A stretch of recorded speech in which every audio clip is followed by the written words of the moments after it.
छा पाण पंहिंजे प्रोग्रामनि में लाल साईं जी जोत जॻाए पंजिड़ा ॻाए नच टुप करूं था? छा इन सां पूज्य बहिराणा साहिब पूजन पूरो थींदो? छा इन सां लाल साईं ख़ुशि थींदा ऐं असांजो कार सफल थियण जो आशीर्वाद ॾींदा? हिन चकाचौंध जी दुनिया में पाण किथे ग़लती त न पिया करूं जंहिंसां लाल साईं यानी वरुण देव जो आशीर्वाद जी जॻह ते प्रकोप झेलणो पए। अचो मां तव्हांखे पूज्य बहिराणा साहिब पूजन जी सही विधि भरूच वारा साईं परम पूज्य ठकुर साईं मनीष लाल साहिब जी निश्री मुख सां थी ॿुधारायां।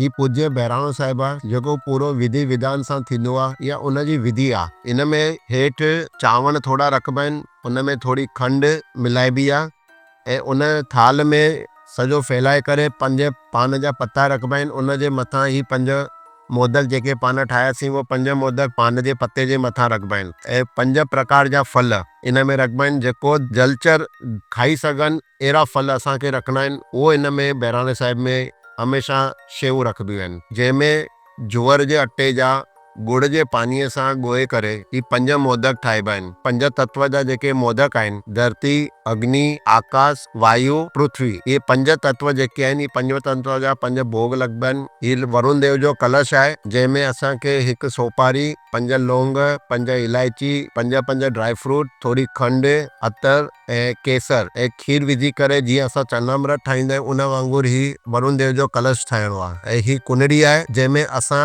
कुनड़ीअ में जेको अखो पाईंदा आहियूं त ताहिरी ऐं चननि जो जेको अखो थींदो आहे, असां जेको प्रसाद ठाहींदा आहियूं उहो आहुति हथ में खणी करे अखे साहिब जो मंत्र चई करे असांखे ईअं करे कुनड़ी में आहुति ॾियणी आहे। पूज्य बहिराणो साहिब असांजो हिकिड़ो हवन आहे। हवन में असां अग्निकुंड रखंदा आहियूं ऐं अग्निकुंड में असां आहुति ॾींदा आहियूं।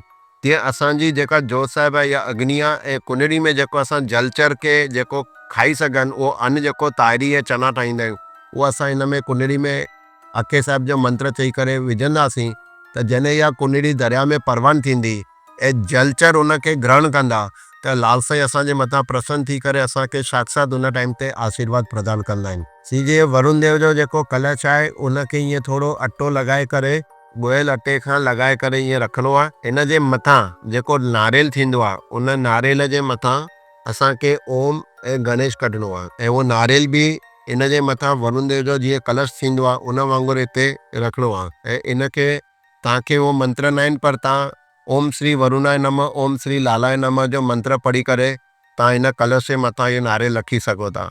इहे नारेल रखी करे उन जे मथां थोड़ो अटो ईअं लॻाइणो आहे ऐं पोइ हिनखे गुलनि जी माला सां सजाइणो आहे ऐं ही माला हूंदी आहे उन सां असां लाल साईं जे बहिराणे साहिब खे सजाईंदासीं। जय झूलेलाल।